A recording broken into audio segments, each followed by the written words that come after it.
자, 오늘 말씀의 제목은 귀 먹고 말 더듬는 자를 고쳐주신 예수님. 귀 먹고 말 더듬는 자를 고쳐주신 예수님. 여기 32절에 보면 귀 먹고 말 더듬는 자 그랬죠. 그리고 예수님께서 에바다 그렇게 말씀하시니까 그의 귀가 열리고 혀가 맺힌 것이 곧 풀려 말이 분명하여졌다 그랬죠. 예수님께서 귀 먹고 말 더듬는 자를 고쳐주셨다라는 말씀이 오늘 31절부터 37절까지 말씀입니다. 예수님께서 두로지방, 여기 24절에 보면 예수님께서 두로지방에 가셨습니다. 이방 땅으로 가셨죠. 거기서 수로보니게 여인의 딸을 고쳐주신 후에 예수님께서 다시 여기 돌아오는 과정을 보면 시돈을 지나서 데가볼리 지방을 통과하여 갈릴리 호수에 이르셨다고 말씀하십니다. 여기 갈릴리 호수 한 지역에서도 한 사람을 만납니다. 그리고 그 사람을 만나 그 사람의 병을 고쳐 주심을 통하여 하나님께서 하시는 놀라운 일을 보여주시고 또 예수님이 어떠한 분이신지를 사람들에게 알려주신 사건이 오늘 본문의 내용입니다. 비록 주님께서는 36절의 경고처럼 아무에게도 말하지 마라. 아마 아무에게도 말하지 말라는 것은 아마 메시아 은닉사상, 주님께서 하실 놀라운 일, 구속의 사역, 그것이 우리 주님의 사역 중에 가장 중요한 일인데 이런 이적적인 일들만을 바라보고 이것들을 통하여 주님의 하실 일을 막는, 예를 든다면 예수님께서 오병이어 이적을 행하시니까 예수님을 왕으로 삼으려고 하죠. 예수님이 이 땅에 겨우 우리에게 육신의 떡이나 주시려고 우리에게 오신 분이 아니라 우리에게 생명이 떡이 되셔서 영원한 생명을 주시러 오셨는데 그것을 방해하고 오히려 예수님을 세상 나라에 무슨 인기 많은 사람, 뭐 배우나 뭐 정치인이나 아니면 사람들에게 사랑을 받는 존재 정도로 인식시키는 그러한 일을 막으시려고 예수님께서는 그 일을 알게 하지 않도록 하셨지만 또 선한 일들은 아니 드러날 수가 없습니다. 다 드러나게 되고 오히려 예수님이 어떠한 분이신가를 많은 사람에게 보여주는 한 사건이 되겠습니다. 이 사건을 통해서 우리가 받을 몇 가지 교훈을 살펴보고자 합니다. 첫 번째로는 예수님께서는 어디로 가든지 그 주님의 일을 감당하셨다는 겁니다. 어떻게 보면 예수님이 지금 여러 지역을 다니시니까 육체적으로 피곤하실 수 있고 또 쉬시고 싶은 마음도 있을 수 있습니다. 한적한 곳에 가셔서 우리 하나님과 교제하면서 기도하시면서 또 육신의 안식도 취하실 분이신데 예수님은 인성을 가지셨기 때문에 당연하게 그렇게 행하실 마음이 있으시겠죠. 그런데 가는 곳마다 일이 있고 가는 곳마다 또 만날 사람들이 있는 겁니다. 그때마다 예수님께 나오는 자를 멀리하거나 거부하거나 나 피곤하다, 안 되겠다, 내일 와라 그러지 아니하시고 나오는 자를 늘 측은히 여기시고 연민을 가져주셨음을 보여줍니다. 옛날 성경에는 예수님의 그 마음을 민망히 여기셨다라는 단어를 표현했는데요. 민망히 여겼다는 단어보다는 측은히 여겼다, 그렇죠? 불쌍히 여겼다. 민망하다는 표현 자체가 국어적으로 전혀 이제 요새 시대에 쓰는 언어는 전혀 다른 의미니까 아마 요새는 이제 번역들이 다 이런 식으로 우리 주님의 마음을 이렇게 표현하십니다.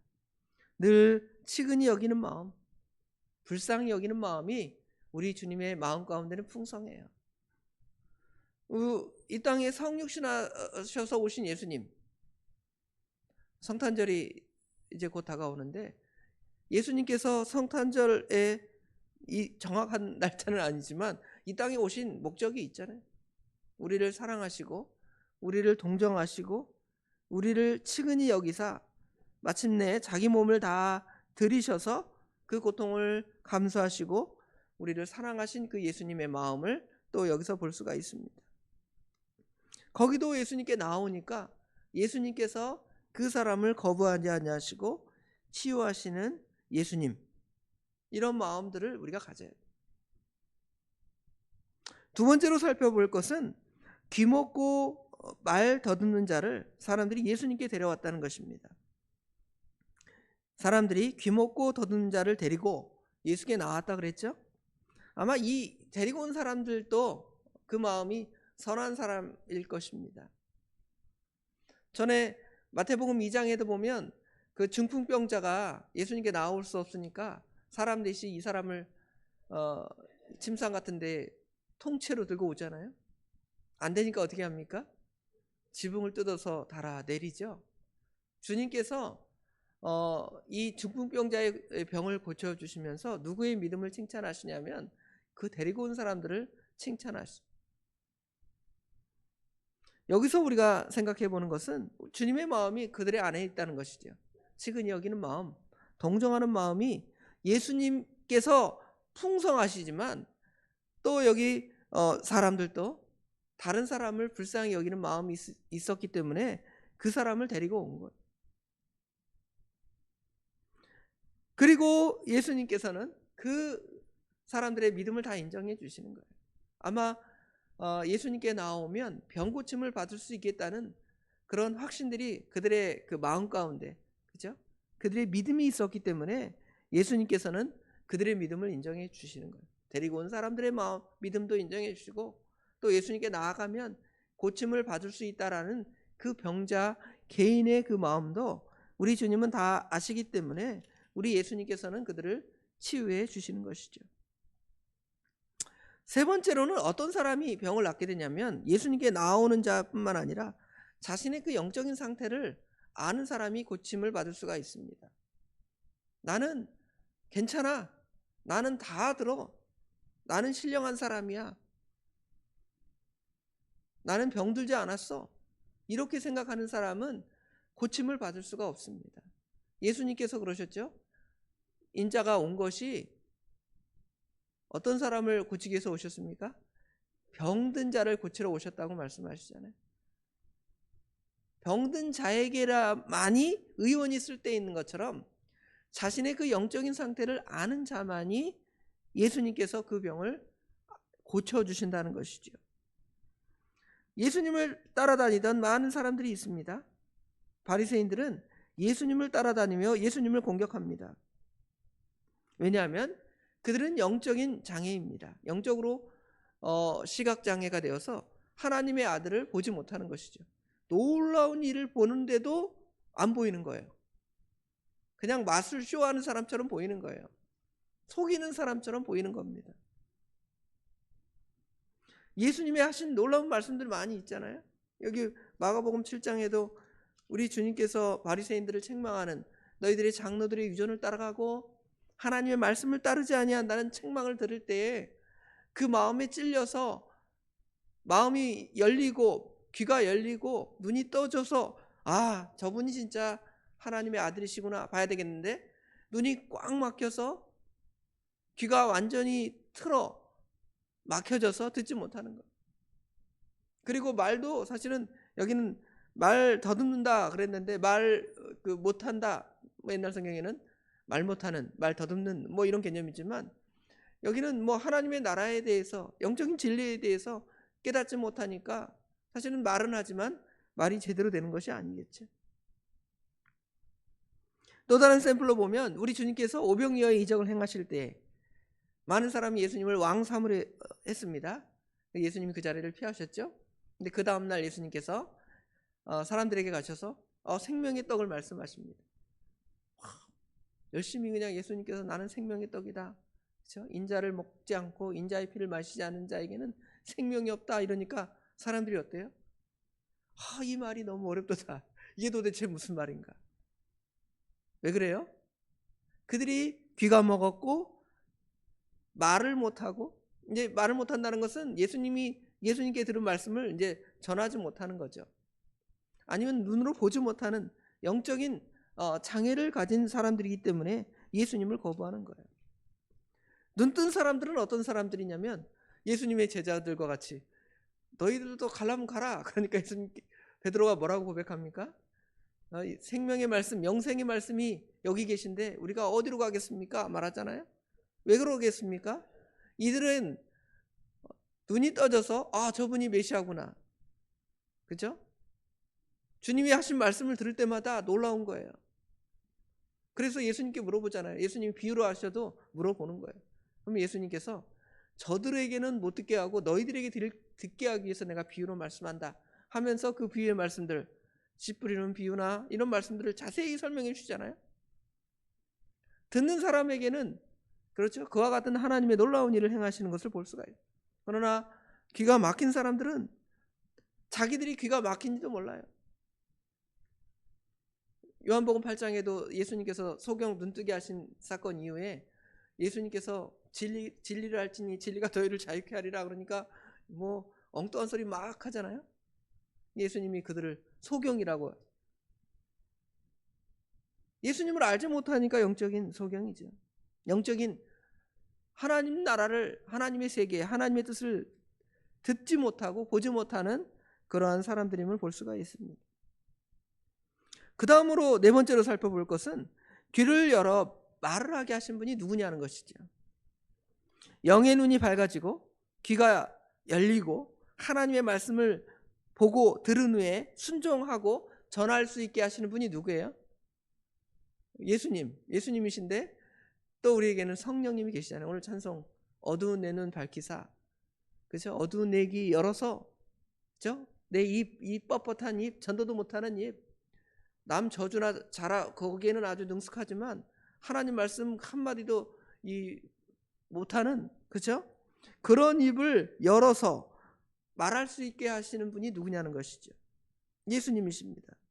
하늘 우러러 탄식하시며 그에게 이르시되 에바다 하시니 이는 열리라는 뜻이다. 누가 열어주셨어요? 예수님께서 열어라 에바다. 에바다라는 말은 원래 그 아람어 또 히브리어 파타흐 동사인데요. 파타흐라는 말은 이게 오픈, 오픈, 열었다 이 말이에요. 근데 거기 이제 애가 붙은 거니까 아마 뭐 다른 동사의 뭐 어떤 뭐 과거 형태나 미래 형태나 그런 형태겠죠. 명령형 정도가 되겠죠. 에바다. 그러니까 어떻게 돼요? 열리게 된. 누가 말씀하신? 하나님이 말씀하시니까. 하나님의 아들 예수님이 말씀하시니까. 삼위일체 하나님이 말씀하시는데 주님이 말씀하시는데 닫고 있겠어요? 주님께서 여러분에게 눈 뜨고 조는데 깨어라 하시는데 졸 수 있어요? 일어나서 하나님 말씀 들어야 될 거 아니에요? 그렇죠?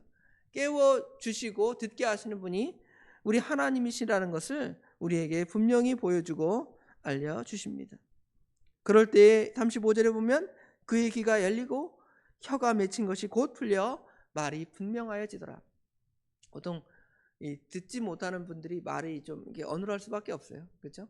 사람들이 어떻게 그거를 말하는지를 귀로 들어서 이 혀로 표현해야 되는데 귀가 어두우면 뭐 이 혀가 어떻게 표현하는지를 모르니까, 그렇죠? 그러니까 이게 어눌할 수밖에 없는 거죠. 뭐 눈으로 보니까 저 사람이 아빠인지 엄마인지는 대충 인식은 하겠죠. 그렇죠? 그런데 엄마 아빠라고 입으로 표현하는데 굉장히 어눌한 거예요.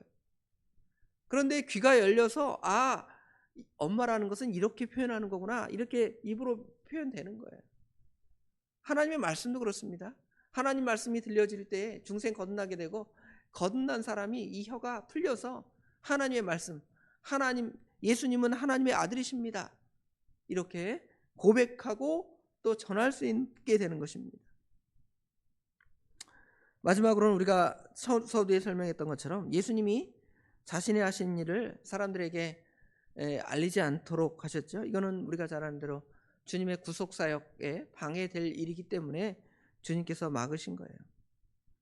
주님의 구속사역이 완성되기 전까지 사람들이 외적인 표적이나 이적을 보고 따르며 예수님의 진정으로 이 땅에 오신 성육신의 목적을 방해하실 수 있기 때문에 예수님께서는 예수님의 제자들에게도 내가 할 일을 말하지 마라. 내가 심지어는 예수님이 십자가에 달려 죽으실 구속 사건까지도 말씀하시면서 이거 말하지 말라 그러잖아요. 제자들은 깨닫지 못하다가 아마 예수님이 부활하신 후에 깨달았음을 알 수가 있습니다. 그러나 뭐 숨긴다고 숨겨지는 게 아니죠. 주머니 속에 송곳, 우리 속담이 사자성어가 있죠. 낭중지추라고 안 드러날 수가 없어요. 우리 주님이 하신 일이 그만큼 놀라운 일이기 때문에. 자, 오늘 귀먹고 말 더듬는 자를 고주신 예수님 사건을 통해서 우리는 뭐 여러 가지를 얘기했지만 딱 두 가지만 생각했으면 좋겠습니다. 먼저는 우리 예수님처럼 남을 측은히 여기는 마음, 불쌍히 여기는 마음을 가져야 되겠고요. 두 번째로는 우리의 영적인 상태를 깨닫고 열어주시고 깨닫게 하시고 보게 하시는 분이 우리 하나님이시고, 또 우리 하나님께서 그렇게 해주셨으면 이제 보고 순종하는 거예요. 순종하고 다른 사람에게 하나님의 말씀을 선포하고 나눌 수 있는 그런 영적인 상태가 우리가 돼야 됩니다. 열어주셨는데도 말하지 않아요. 그것이 아니라 우리 주님의 말씀을 순종하고 전하는 사명들을 저와 성도 여러분이 잘 감당하는 오늘 하루가 되기를 주님의 이름으로 축원합니다. 기도하겠습니다. 에바다 하시며 우리의 심령의 눈이 떠지기를, 또 귀가 들려지기를, 입이 열려서 주님의 복음을 널리 전하기를 원하시는 주님, 이것이 오늘 본문의 그 병자에게만 아니라 우리에게도, 우리가 떠져 있으나 못 든 것처럼 하나님의 세계, 하나님의 선한 뜻을 분별하지 못하고 이 세상의 정욕을 따라가고 욕심을 따라가고 하나님의 나라와 하나님의 선한 뜻을 찾지 못하는 저희들이 영적인 소경입니다. 아버지 하나님, 눈뜨게 하여 주시옵소서. 또 저희가 영적인 귀머거리가 되어서 하나님 말씀이 들려질 때마다 아멘 말은 하지만 아버지 하나님 순종하지 아니하고 또 그 말씀을 다른 사람들에게 나누지 아니하므로 마치 영적인 귀머거리가 되어서 하나님의 뜻을 분별하지 못할 때가 많이 있고, 말하지 못하는 벙어리가 되었던 저희들에게 이 말씀이 우리에게 주신 말씀인 줄을 깨닫고 에바다 하실 때에 이 말씀이 우리에게 선언하신 말씀인 줄 깨닫게 하여 주시옵소서. 그래서 열어서 보고 듣고 말하고 우리 성령께서 그렇게 역사하셨사오니 그 은혜를 따라 오늘 하루도 이 죄와 이 세상, 제약된 세상을 마귀를 넉넉히 이겨나가는 하루가 되도록 우리 하나님 친히 역사해 주시옵소서. 오늘 하루 또 주님께서 선하게 인도하여 주실 줄 믿사오며 예수님의 이름으로 간절히 기도드리옵나이다. 아멘.